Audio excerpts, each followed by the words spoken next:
اور دعا تو یہی کرتے ہیں کہ اللہ تعالیٰ ایسے ہی حلقات کا ہمیں اجازت بھی عطا فرما دیجیے کہ یہاں مسجد نبوی میں حلقہ لگے اور ہم سب بیٹھ کے علم و ذکر کے حلقے میں دین کا علم حاصل کریں۔ اور جب ایسا میسر نہ ہو تو پھر کیوں نہ تمام فیسلٹیز کا فائدہ اٹھایا جائے کہ ہر طریقے سے اجر کمایا جائے، نیکیوں کی دوڑ میں آگے بھاگا جائے، ایک دوسرے کے ساتھ سبقت لگائی جائے۔ تو اسی سبقت کے اسی طریقے میں جو ہمارے اکابرین کا طریقہ ہے کہ وہ جب حالت سفر میں ہوتے تو ہر جگہ اپنی یادگار چھوڑتے، زمین کو اپنا گواہ بناتے، ہر جگہ علم و ذکر کے حلقات لگاتے، اللہ اور اللہ کے رسول کی شان بیان کرتے۔ اور اسی سنت کو زندہ کرتے ہوئے ایک بار پھر ہم مسجد نبوی سے صرف اور صرف 5 منٹ کا مدرسہ اپنی بیٹیوں کے ساتھ کریں گے، بات کریں گے اپنی پیاری پیاری بیٹیوں سے۔ اور یہ سبق ہے 19 ربیع الاول کا کہ نبی صلی اللہ علیہ وآلہ وسلم نے جو خواتین اسلام سے باتیں کی، اس میں آپ صلی اللہ علیہ وآلہ وسلم نے فرمایا کہ اللہ کے نزدیک قیامت کے دن سب سے برا شخص وہ ہے کہ اس کی خلوت میں بیوی سے کچھ کہا یا بیوی نے کچھ کہا اور پھر یہ شخص یا عورت راز ظاہر کرتے پھریں۔ تو آج کل جو بیڈ روم کی باتیں اور وہ جو ولاگز بن رہے ہیں وہ بچیاں اچھے طریقے سے سن لیں، اور وہ بچے بھی جو امتی ہیں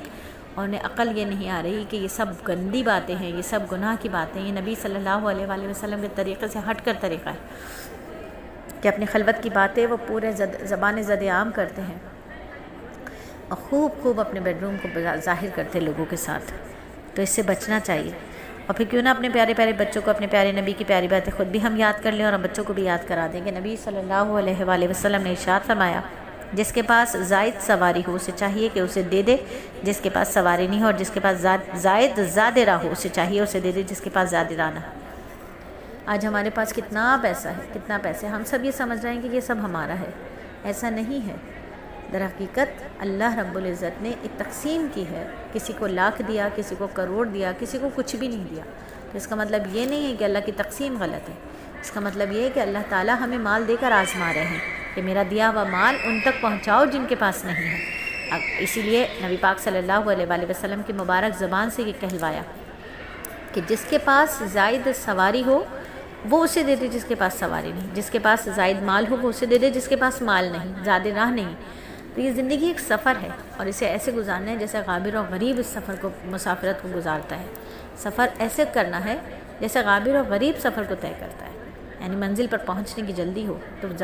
جلدی کیسے چلا جائے گا جب سامان اپنے پاس کم ہوگا۔ تو یاد رکھیے کہ نبی صلی اللہ علیہ وآلہ وسلم کی بات کو جب سن لیا جائے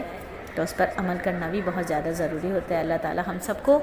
علم نافع عطا فرمائے، وہ علم جو ہم خود سیکھیں، دوسروں تک سکھائیں اور اسے عمل میں لے کر آئیں۔ اور پھر نبی صلی اللہ علیہ وآلہ وسلم کی سب سے پیاری زوج ہیں اماں خدیجہ رضی اللہ تعالیٰ عنہما۔ اماں خدیجہ رضی اللہ تعالیٰ عنہما کی رخصتی ہوئی ہے تو وہ کیسے ہوئی ہے؟ آج امت کی ہر بیٹی کی رخصتی اماں خدیجہ، اماں عائشہ کے ہی طرز پر ہونی ہے، بی بی فاطمہ کے ہی طرز پر ہونی ہے۔ جب ہم نے وہ طرز چھوڑ دیا، غیروں کا طریقہ اپنا لیا، تو آج ہمارے یہاں کی شادیاں کتنی جلدی فلاپ ہونے لگیں۔ اگر اپنی شادیوں کو کامیاب بنانا ہے تو نبی صلی اللہ علیہ وآلہ وسلم کا طریقہ اپنانا ہے کہ اماں خدیجہ رضی اللہ تعالیٰ عنہا انہوں نے ایسے گھرانے میں آنکھ کھولی تھی جہاں پر ہر طرف دھن برستا تھا۔ ایسے سمجھ لیجئے کہ وہ چاندی کا چمچہ منہ میں لے کر پیدا ہوئی تھی۔ نبی پاک صلی اللہ علیہ وآلہ وسلم کے ساتھ شادی سے پہلے ہی آپ بہت دولت مند فیملی میں تھیں اور بہت دولت میں کھیلتی تھیں۔ سارا مکہ اور اس کی بیشتر آبادی آپ کے مال تجارت پر اپنی زندگی کی گزر کرتا تھا، یعنی اتنا ان کا کام تھا کہ سارے مکے کے لوگوں کے پاس ان کا مال تجارت تھا جو وہ بیچا کرتے تھے۔ کئی نوکر تھے ان کے، کئی چاکر تھے، کئی خادمائیں تھیں۔ اماں خدیجہ رضی اللہ تعالیٰ عنہ کے گھر کے کام کرنے میں وہ اپنے لیے فخر محسوس کیا کرتی تھیں، لیکن جیسے ہی آپ صلی اللہ علیہ وآلہ وسلم کے نکاح میں آتی ہیں اماں خدیجہ،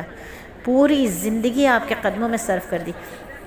گھر کا ہر کام اپنے ہاتھوں سے کرتی، آپ صلی اللہ علیہ وآلہ وسلم کی خدمت کرنے میں ایک سیکنڈ کا بھی وقفہ نہ رکھتی۔